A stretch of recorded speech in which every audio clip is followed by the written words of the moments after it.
Hey guys, welcome to another episode of Whistle While You Work, the podcast where we share tips and strategies to give you a more fulfilling work life. We're currently in lockdown, so we're doing this kind of using alternative technology. Thank you very much, Zoom. We're not sponsored, wish we were. In this episode, we've actually been joined by award-winning blogger Suzie from Suzie Speaks. So if you follow Suzie's blog, and I believe that she does have many followers around the world, so you may well be following from some far-flung destination. We're joined by Suzie. We've got Emma, obviously, as well. And in this episode, we're going to be talking about social media and how things have changed since we've all gone into lockdown and, you know, since we've got this global pandemic. Is there anything else you want to say, Emma, in terms of what we're going to cover today? Yeah, so we're going to have a bit of a chat around two elements, really. First is kind of the personal themes that we've all seen coming up around how people are using social media, which is particularly a big bugbear of mine. And then also around how companies are still using social media during this difficult time and kind of getting it to feel okay and authentic.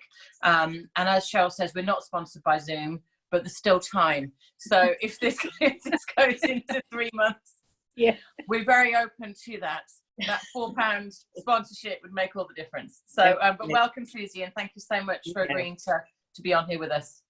Thank you for having me. I've been really excited about it. No, welcome. Do you want to just give us a little bit of let's start with just a little bit of background in terms of like you and the blog and kind of what you're doing now, social media wise? I actually used to be a teacher. I was a teacher for 10 years. And I was struggling, and one day, because I've always liked writing and things like that, my husband, who's an IT technician, decided to sort of suggest the techie route and said, oh, why don't you start a blog? And so I signed up to wordpress.com, and that was 2013, I think it was. I've just had my 7-year anniversary and just started writing whatever came to mind that day. There was no expectations, no plan.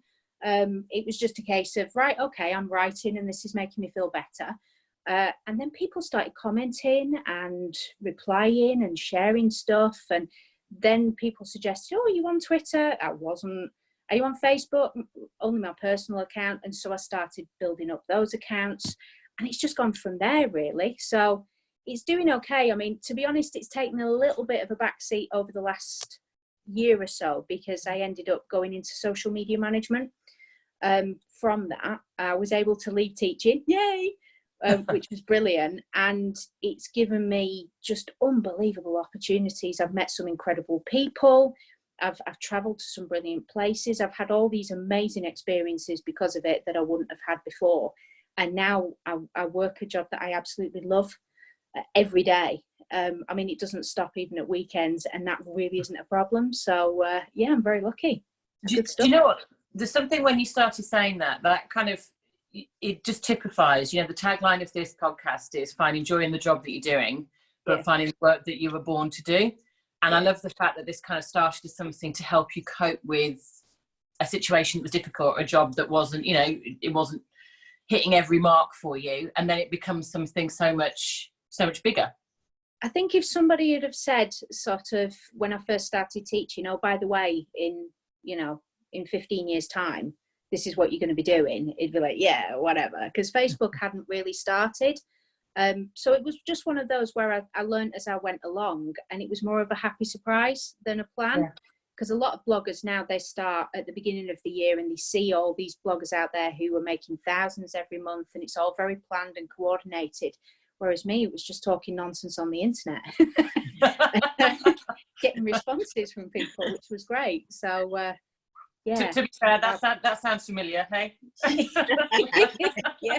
And as I said, I mean, Suzie, you are award winning. You've won some awards. How many readers are you up to now? Like, what's your read? I've got a collective following about 35 to 40,000, but it's in different areas.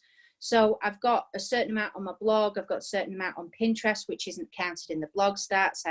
Instagram, I've just started building up, things like that. So it varies. It's about 35 to 40,000 roughly. Yeah. I've had about 1.3 million views so far. Yeah. And I don't do paid advertising. I don't have any sort of social media managers or anything like that doing any promo for me. It's just little old me in my front room with my cat and very patient husband talking to the side of my head. Do you still do Sunday blog share, Susie? No, that was one thing. I started that in 2014, and I stole that idea. Well, I had a permission after I'd done it, from an American blogger whose handle on Twitter is Rachel in the OC, and she actually talks an awful lot about very personal stuff. And she'd started this hashtag that I saw going out on a Monday, which was called Monday Blogs, which essentially, if you're a blogger and you have a blog post, anybody around the world can share it. And there's tens of thousands of people that participate every week. And I just thought, well, on a Monday, I'm busy. So what about we do something on a Sunday instead? And I started it in 2014. And by the next year, I think it was anyway, or perhaps 18 months later, it was the biggest trending blogging hashtag in the world at weekends. It was trending out in the States, in Canada, all sorts of stuff. It was really crazy.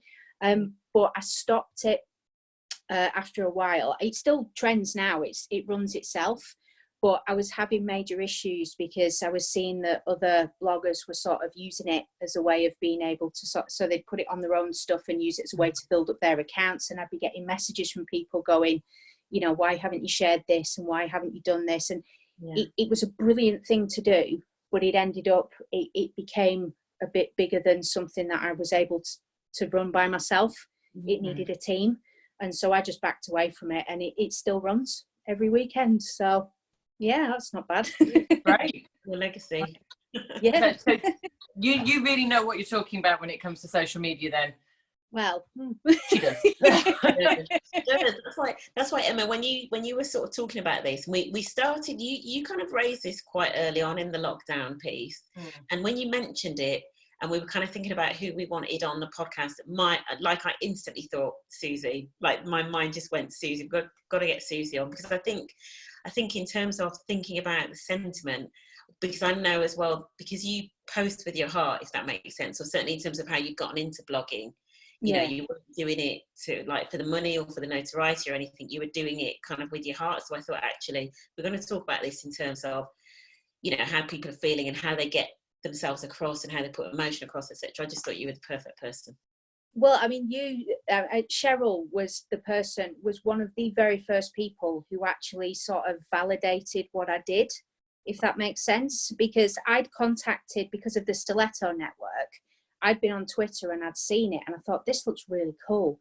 So I'd messaged Cheryl via Stiletto network on Twitter, and the next thing I knew, I'm stood in a room surrounded by people with it. Was it Justice? Oh yes, yeah. Was it Justice Williams, who like has achieved? She's an MBE, and I'm stood there with her and Jodie Cook, who's the director of JC Social Media. You know, these incredible women who've done all these amazing things, and it was so inspiring. And that was the point where I thought, oh, actually, you know, I could do something with this, because there was that. And then there was the annual Bloggers Bash, which I'd got involved with roughly the same sort of time. And it was, so it's partly thanks to you anyway. So thank you. Can you feel the love? Can you feel the love, guys? Feeling the love. You can hear it.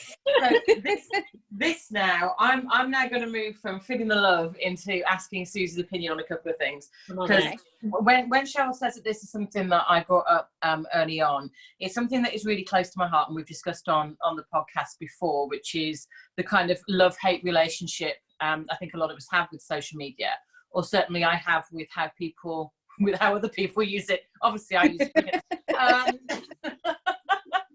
But I think it's particularly true during lockdown, and it's a really interesting phenomenon that Cheryl kind of sums up really well for me, which is, you know, poor me, poor you. So I'm seeing a lot of, and I think this is true on LinkedIn actually, as well as on personal social media, a lot of either I'm having the best lockdown ever, hashtag time with family, time to connect. You know, if I see one more picture of kids in a paddling pool, you know, the back of the heads, you know, amazing. We're all like, you know, we're eating clean and everything, you know, and, you know, hashtag this one. and you're there with your partner and, you know, all that type of stuff, versus, and often sometimes it's the same people, this is horrific, I can't take it anymore, you know, what I call the, you know, the "you okay, hun" posts, where you're like, what? Huh? I've like, you know, met you twice, or, you know, my particular favorite ones of, you know, can't deal with this right now, and then everybody pours in. So I just wanted to get your opinion on, I suppose, what you've seen, any trends that you've seen during this lockdown in terms of how people are using social media, before we start to think about what companies are doing it really well or what companies are doing it really badly. Because I am seeing those two schools of thought.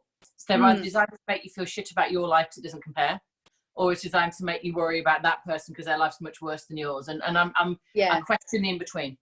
I think I've seen a lot more broad posts than that. I've seen a much wider spectrum. I mean, social media has brought us some amazing things. I mean, when it comes to creativity, things that people are doing, you know, some of it is hilarious. So people are bored and they're coming up with these fantastic creative ideas and sharing these videos, and all of them are going viral.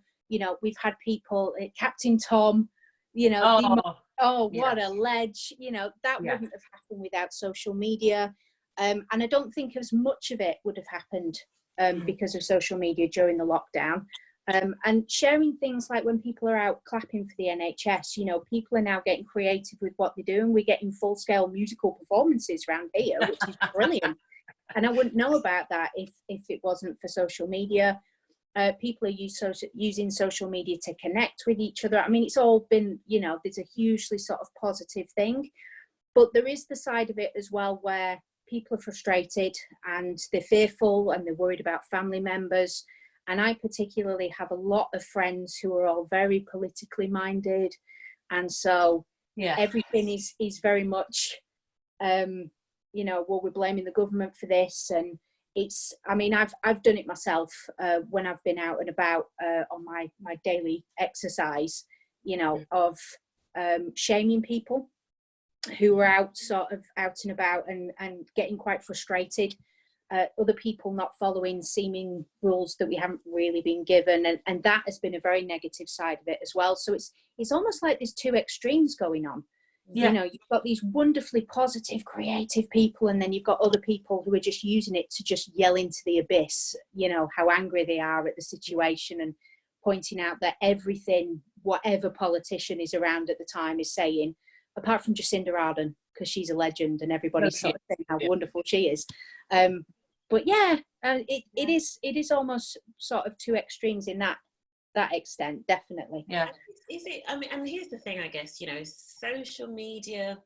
I know sometimes people sort of vilify social media in and of itself, but social media is often just a reflection of what's going on, isn't it? And you know, we know that, and I know some from the conversations that I'm having, you know, with people that you maybe thought previously were, you know, kind of had it all together, that maybe actually they're having a bit of a wobble, and then vice versa. And I think almost like emotionally, people are kind of all over the place, and are kind of definitely riding a bit of a wave. And I've certainly been there as well. So you do wonder, is social media just almost like reflecting that everybody's just going, you know, just oscillating in between the emotions? Do you know what I mean? Oh, definitely. It's like a constant emotional roller coaster. I mean, I'm quite an introverted person. I have no problem with staying indoors. I really like my own company, but I've found myself sort of on a day-to-day basis. Some days are really great. Other days are, you know, particularly if I have to go outside, I actually find that a lot more stressful now than I used to, and things. So it is. And I think everyone's struggling to deal with things in different ways. And social media is their place to vent, particularly if they have their own private Facebook page. It's almost like their personal journal type thing. A lot of people. Yeah, and I think there's something really interesting, and I think I agree with both of you that social media in itself, where it creates a sense of community, is phenomenal. So for me, you know, we kind of had discussions. The platform I love is Instagram. Because for me, I find it a very warm place comparatively. And I suppose, you know, we've talked before around the very big differences you can feel around a Facebook, an Instagram, Twitter, LinkedIn. You know, there's that brilliant, there's those brilliant pictures that, you know, Oprah and everybody were doing, Dolly Parton were doing around, this is your picture for each one. Yeah. You know, which it's completely the different faces. But there's something interesting to me, and I try to think about this when I post stuff now. What response do you want, or what are you trying to get out of it, is something that I think often we don't think about, and certainly I've done it before, you know. So if you're going to have a rant about somebody, what's the outcome that is going to make anyone feel good? And I think, you know, one of the things certainly that I have found through the, you know, the kind of the perfect picture life that a lot of people present through social media, and I think, Cheryl, you hit it completely, that people don't have it all together, and actually demonstrating that a bit of vulnerability in a way that says, this is what's happening for me, do you want to share something with me, is a really great place to do it, as opposed to, I've got my life completely together, or my life's completely shit. Because actually the truth is, for all of us, it ricochets between the two, you know. shit together, you know, and it does. And there's something around that. I do wonder whether we forget that actually putting something out there, I almost think of it as like preserving it in aspic, you know. It's like it lives. So, you know, the kind of emotion that you put into it is something that then reverberates, isn't it? Yeah. You know, I know we've talked about, though, you've been publicly shamed before with John Ronston around, you know, just stuff that happened. But it is interesting to see at the moment, you know, particularly with people's mental health taking a real battering during these last 3 weeks and the next 3 weeks to come, you know, what kind of support people can offer each other on social media, and how you do that in a way that's really helpful, as opposed to, as you say, just screaming into the abyss. Yeah. And then someone tries to help you and you're like, pissed off, I feel fine now. Do you know what I mean? Yeah. And I was just wondering, Emma, to your point around the different platforms, I'm just wondering, Suzie, whether you're seeing much of difference in that, because obviously we, from a kind of business perspective and from a professional sense, we spend a lot of time on LinkedIn, because that's kind of where our need is, almost, on LinkedIn. And then you've got kind of Facebook, which is almost like the polar opposite of LinkedIn, I'd like to sort of say. So LinkedIn is, you know, one, you've got Facebook, you've probably got Twitter and Instagram and Pinterest somewhere in the middle. So Suzie, what are your thoughts, maybe just in terms of, you know, do you see any difference, as in, you know, are people, you know, angrier than they were before on Facebook, if that were possible? You know, are they angry? Are you seeing a difference between the platforms? I've definitely seen a marked difference in Pinterest. I think as a blogger, you sort of become used to the same sort of posts that are recycled by people over and over and over again. And the whole sort of minimalizing, decluttering, those sorts of posts have been massive, in particular over the last couple of years. But that seems to have now shifted, certainly in my home feeds and stuff. And I'm getting posts about being able to minimalize during quarantine, or minimalizing if you're an introvert. So they're actually sort of changing the titles and the content to gear it towards the situation, rather than just putting the posts out as they would normally do. I mean, LinkedIn, I think the differences that I've seen is that businesses are desperately trying to find that fine balance between not capitalizing on the situation and sort of saying, you know, we're here, we're open, you know, blah, blah, blah. But at the same time, trying to say, we're here, we're open, these are the services that we're still offering, and all the while trying to remain sensitive to the fact that, you know, so many people out there are in really awful predicaments and things. And Twitter and Facebook are just angry, generally. I mean, my personal Facebook is certainly very, like my home feed is very angry. But I think, I mean, Twitter is the place where I find a lot of the viral videos are being shared of really awesome content and stuff. And I've seen a lot more of that in particular. I'm seeing a lot more, I mean, I don't know much about TikTok at all, but I'm seeing a lot of, you know, TikTok challenges being shared on Twitter, people joining in. Some of them make no sense to me whatsoever, but it's fun to watch. Really funny stuff on TikTok. If you know, so obviously I'm locked up. I'm in lockdown with a 22-year-old. So yeah, I've seen a few of the TikTok, the pew pew pew kind of videos. There's one. Is it? I'm gonna sound like a right idiot now, but it's like it's a "I used to be so beautiful" challenge, and they start off and they're looking all really dowdy, and they're wearing glasses and have their hair tied back as if that makes you ugly, and then they bring their arms up, and when they bring it down, all of a sudden they're all glamorous. But the song that they're playing in the background is completely the opposite of the way that they dress. So for me, I'm finding that confusing, but I'm just thinking perhaps it's an age thing. I thought you were trying to say something about, if you guys want to watch the video of this as well as the podcast at the moment, you can see me looking like I'm doing the before version, and Cheryl actually looks like she's done the after. It's very glamorous today. So we're doing our own. But yeah, it's that. You're exactly right. It's that kind of, TikTok seems to be somewhere where people are having a lot of fun at the moment, and kind of, you know, it's quite a high energy one versus, as you say, kind of the anger. And I suppose why I feel particularly conflicted around "My life is so perfect" kind of memes. I think we've seen a real pushback on celebrities on this as well at the moment. Is we know that for so many people this is a life-changing time, you know, and not in a good way. That, you know, that we're all going to work and see how we can pull out of that. But it is, you know, not just a risk to your actual physical health, but also to your livelihood and to your family and everything.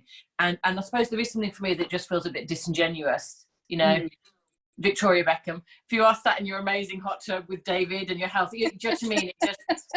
It's interesting that previously something we would have looked at as escapism, we're now much more interested in times of crisis. We seem to be much more interested in real people, like the fantastic gentleman who's done the walk, you know. It's kind of it almost, isn't he amazing? Doing like you know, actually social media for, I hate to say this, but in inverted commas, normal people. Well, do you know, I mean, I have a theory anyway. I have a theory that people aren't actually that interested in celebrities. I think that the traditional media, and I think this, having looked on film festivals and stuff like that, where we've tried to engage with the traditional media, I think the traditional media likes to tell us that we should be interested in celebrities. But I think actually on social media, people tend to be more interested in normal people doing funny, creative stuff. I think it's the Daily Mail and, you know, people like that are obsessed with celebrities. Well, I mean, Instagram for me is the only place that I bother to follow celebrities. And there's a couple that I think just put really genuine, awesome content out daily, like The Rock. Dwayne Johnson, I will tap into his Instagram every day, and there's always something brilliant, and it's inspiring and it's motivational. Yeah. You know, and John Krasinski, who's been doing his weekly videos and things. He got the cast of Hamilton together to sort of sing to a little girl. You know, he's just been doing all this positive stuff. And I think if you have celebrities like that, Kevin Hart, when him and The Rock get together, I mean, I can spend hours, you know, just, but the rest of it, it's like, no. So that's the interesting thing. So there's something there around inspirational, not aspirational. Yes, it's not around what they've got, it's around actually, you know, facing it. So I was saying, I have a couple of people who I follow on Instagram who at the moment are doing kind of like almost morning meetings from the US, where they're talking about, you know, feelings that people are having, or, you know, experience that they've got. And it's given you a real chance to see behind, you know, these people never claim to have perfect lives anyway, but to see kind of the commonality during these threads rather than the separation. And I think that's the key for me individually, and we'll talk about businesses in a second. But, you know, there's almost a question to always ask ourselves when we're putting stuff out there. And I would say on LinkedIn as well, because I think we need to be more mindful of the fact that a lot of people have lost their jobs. So, you know, this is something that I'm constantly thinking through. You know, I'm glad you're having an amazing time at work, but it's difficult. It's really hard for people. Is this going to make somebody feel better or worse after reading it? Is it going to make them want to connect, or is it going to make them feel further apart? And I think that's a real difference that perhaps we hadn't seen quite as much, you know, outside, you know, for you as a professional, you would have done, but we hadn't seen quite as much before the lockdown. Definitely. I mean, and quite honestly, that's not a question I usually ask myself when I put something up on social media. If it's not a blog post, you know, it's just, you've made me think about that. Yeah, I think LinkedIn, you know, I think LinkedIn in particular, I always see it out of all of the platforms, and I guess, and it's, you know, it's called like a professional networking site. I see LinkedIn as probably being the most want to use the term sterile almost. It's highly, highly, highly filtered. Because people know that if they post on their, their colleagues are going to see it, their boss is going to see it, their prospective, employers, if they're looking for a job. So it's a very, very filtered view, and there aren't very many people that kind of put it all on the table, whereas some of the other sites are kind of almost like the exact opposite, really. Oh, definitely. And I think workplace environments anyway, I mean, I'm lucky with the place that I work at, but it's not very often that you're encouraged to show any form of emotional vulnerability or actually discuss how you're feeling on that day in the workplace because you're at work. So I think that's transferred over to LinkedIn anyway because of that. Definitely. 100%. Yeah. I mean, I must admit, you may have seen, I had a real... Actually, I had a rant. Actually, if I had a Facebook rant at Cheryl, though not on Facebook, just in person, over Zoom around my kind of frustration when we first went into lockdown was the number of people posting saying, my company's done such an amazing job. Thank you, my line manager, for contacting me. And I was like, if this is your level of expectation, and I also felt like saying, they're not going to be looking at that when they come to make decisions on employment. So. Stop the toadying. Do you know what I mean? Like, that's the bare minimum of what we should be having. That's just management. And we are going to be doing a podcast at some point, actually, and some discussions around how do you manage through this time, because I appreciate it's difficult. But with that in mind, you talked earlier about kind of, businesses who are trying to keep that line around, we need to advertise and we need to make sure that people know we're here, but we want to be really sensitive about it and make sure it's hitting the right kind of notes. Is there anyone who, and obviously not that you're working with, but anyone that you've seen that you think's done a brilliant job, or anyone you think's done a particularly poor job on this type of thing? I think a lot of the companies that I've sort of been working with have been doing a really brilliant job of explaining not just sort of what they're offering, but also being able to show how they're actually going about the process. So being quite transparent in the way that they're working. So one company in particular is sharing sort of footage of, how they are adhering to all the social distancing rules, how they're looking after their employees and things like that on LinkedIn, which has had a really great response. I mean, also I've loved the way, particularly, with being a massive food fan, I've loved the way that local cafes, restaurants in Birmingham, they've, rather than saying, oh no, we're shut, we're not going to, we're going to close everyone, and we're not going to pay our employees, they've actually completely adapted the way that they're working. So like I was telling Cheryl before, it's one of my favorite Chinese restaurants in Birmingham now has a delivery service where they are charging sort of restaurant prices. The food is the best in the city anyway. They've got a reach of 15 miles. It's a really sort of quick service. The food's hot. It's always, and they'd obviously never done anything like that before, but they're actually gaining a much bigger social media presence because of the fantastic service that they're offering. And it wouldn't surprise me if this sort of service continued after everything started getting back to whatever normal is for them. So I've loved seeing that's been great, how people have used social media to be able to promote themselves in a completely different way and make a success of it as well. They're doing very well. Well, and it comes back to that seeing real people as well, doesn't it? So there was one that struck with me recently, which was we've all talked about Brewdog turning, very, very quick response anyway, turning to making hand sanitizer. Although ironically, I do believe sales of their beer have shot up because now everyone's drinking at home. But they had a great video on, which very, like you said, wasn't kind of top management or anything like that. It was all the guys who are all the brewers and the guys normally in the factory talking about how they've turned from doing one thing into another. And it felt very real and very authentic. Rather than sanitized and and kind of overpackaged. Yeah, and I think I've seen a lot of really clever ways in which people have sort of shown how they've been able to change, but also how what they're doing is helping everybody else as well. if that makes sense. So the restaurant that I was talking about is also donating massive amounts of food to QE Hospital in Birmingham and things like that. And again, it's not a look at us, we're so amazing. It's just you know, this is how we can give back to our community. This is what we're doing. You know, companies like solicitors and things like that, you know, they're opening well outside hours to offer things for NHS workers and services, because they wouldn't be able to do this at any other time, and things like that. So there's some really amazing stuff going on.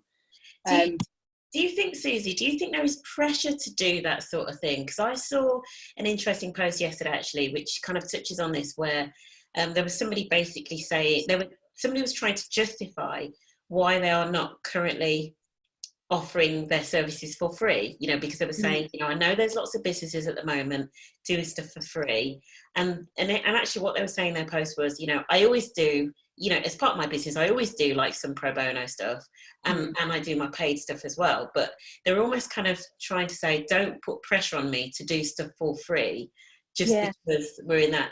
Do you know what I mean? Do you think businesses maybe do feel under pressure currently to be doing something that's more giving back? I don't know. I think it depends on from case to case, really, doesn't it? I mean, I've certainly never seen or heard anybody turning around to any business and saying, you know, you should be doing this for free, you should be sending out food for free. You know, I think everybody's trying to find their own path, and each individual business owner, particularly if it's a small business and the owner has started it from scratch and things like that, you know, nobody has been in a situation like this before. And I think that a lot of people are just taking it day by day rather than feeling like they're under some sort of pressure. I hope they're not. I hope there aren't people out there who are actually turning around and saying, you need to give me this stuff for free, you need to do this, because what a horrible thing to do.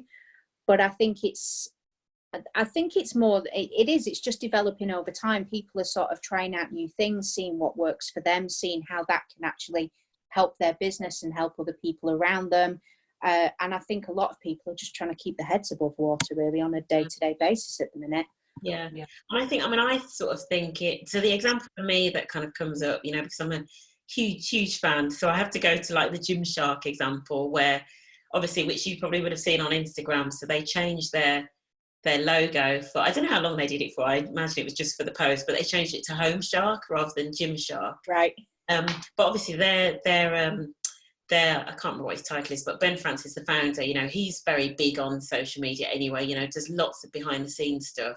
So they were doing lots of that anyway, because you know, I guess the way that they work in terms of you know, the workings behind the scene, they do a lot of that anyway. You know, they do a lot on YouTube, they share a lot of videos on LinkedIn, etc. So I guess for them, which is quite nice actually, when a business has already got that sort of relationship with their customers, that they can just continue the conversation, and it actually feels quite authentic, because definitely, that's what we always do anyway. Do you know what I mean? Yeah, I think I think it's just sort of finding your way, really. I mean, there's certainly, if you'd have turned around at the beginning of 2020, when everyone was going, this is going to be my year and everything, and told them where we'd be by April, I think you'd have been laughed out of the room, really. So I think people are just finding the feet, really, and taking it from there.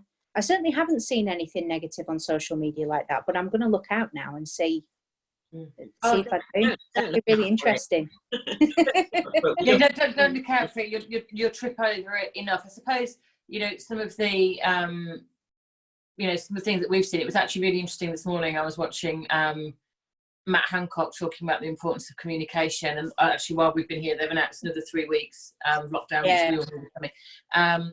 But he was getting very cross this morning, you know, around the importance of communication and kind of the flow of stuff.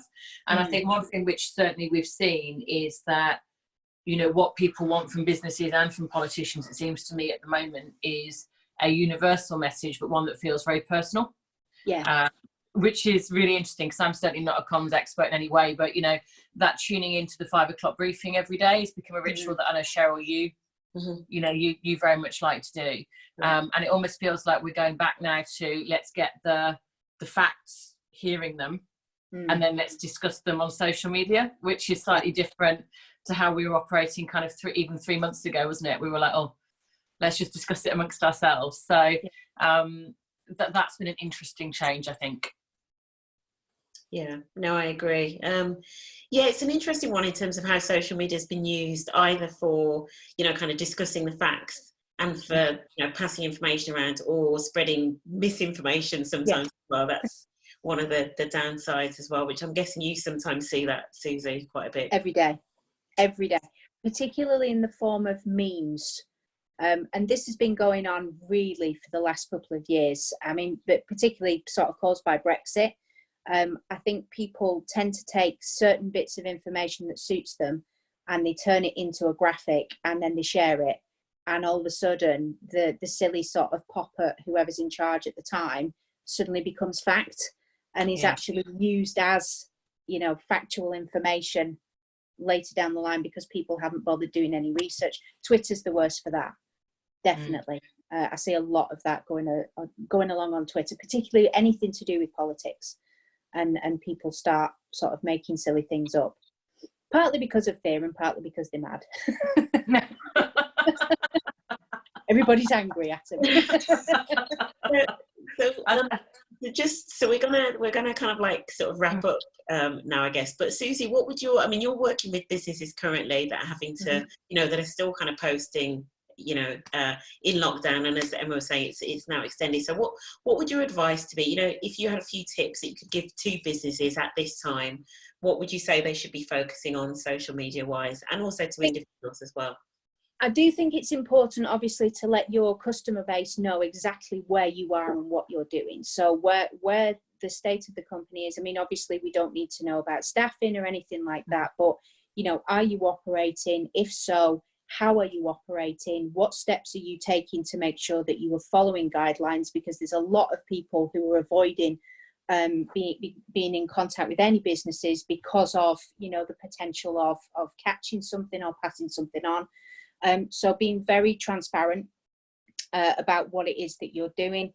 But I think value-added content as well is also really helping a lot of businesses at the minute.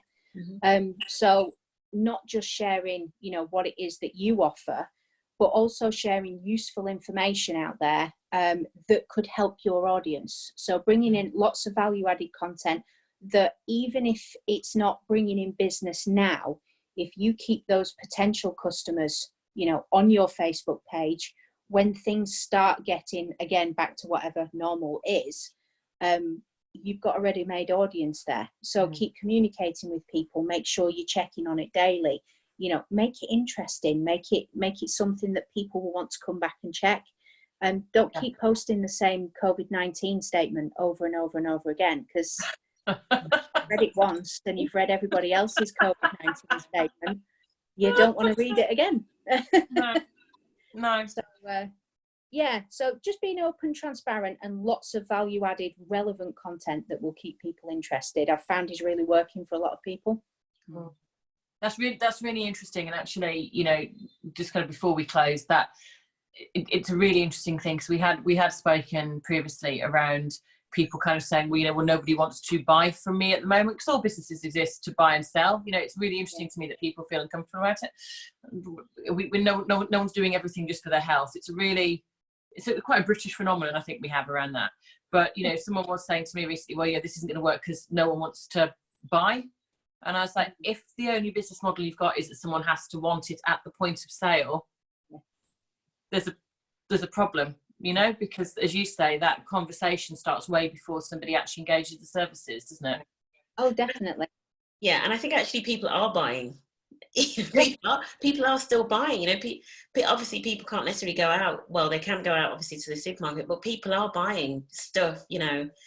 Luxury, all sorts of anything they can get their hands on, they're buying. To be honest, they're bored.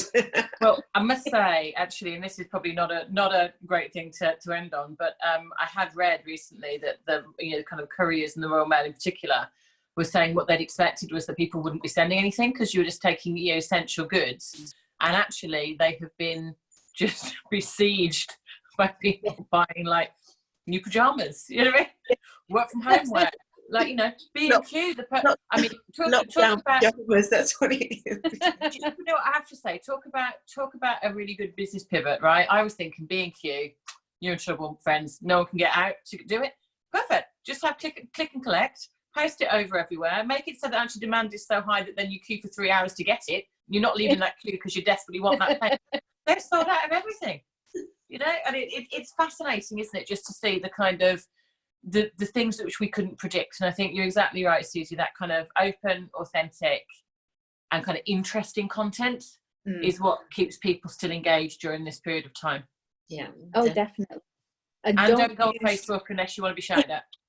Yeah, and don't use words like in these difficult circumstances or in this unprecedented time. Start being a bit more intelligent with your copy that you're putting out, because everybody's writing this at the minute. And honestly, if I have to read one more in this unprecedented time, let me just delete that copy. That's right. Like this, I'm just delete the next one. I mean, doing an edit my LinkedIn post. I mean, I'm not saying, you know, write something like, let's face it, this all sucks at the minute, but, you know, something just a bit more like, woohoo, you know, here's what we're doing. Think about your marketing funnel and where your audience currently is and where they're going to be when all this is finished. And where you want to keep them. Because you want people sort of investigating who you are, so that when this is done, you know, or starts being done, you know, they're further down the marketing funnel than they would have been a couple of months ago. And then you can nab them with the buy here. That's really interesting. That's fascinating insight. Thank you so much. Yeah. That reminded me of your sort of buy here at the end. Reminded me of. Have you read? You must have read, I assume, Gary Vaynerchuk's jab hook. Is that concept? You engage, and then sell. You know, you hit them with it. I've had it recommended to me about 6 times in the last sort of 3-4 months, because he's quite a big influence on what we do, sort of with social media and things like that. So that's definitely on my massive reading list that still haven't started yet. That's all right. And I think, you know, we all just need to give ourselves a break during these unprecedented times. Yes. That I won't be saying, but you know, there's no rule book for it. And there was a brilliant thing I saw recently that was like, you know, you are allowed not to come out of a global pandemic, you know, having learnt Mandarin, 3 stone lighter, with a side hustle and a promotion lined up. You know, you're okay just to get through it. And I would just like to say, particularly if anyone is listening to it, you know, for me, on your social media, or even with your dealings with your friends, you know, Cheryl and I have been talking a lot around the feelings wheel, around actually how do you feel, and the answer fine allowed. I'm not interested in fine because it's bullshit.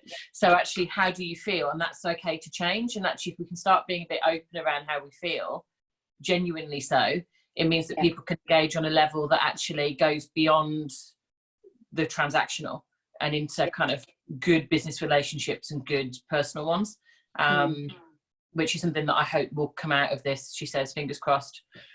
I'm going to die in this house, aren't I? I can see it now.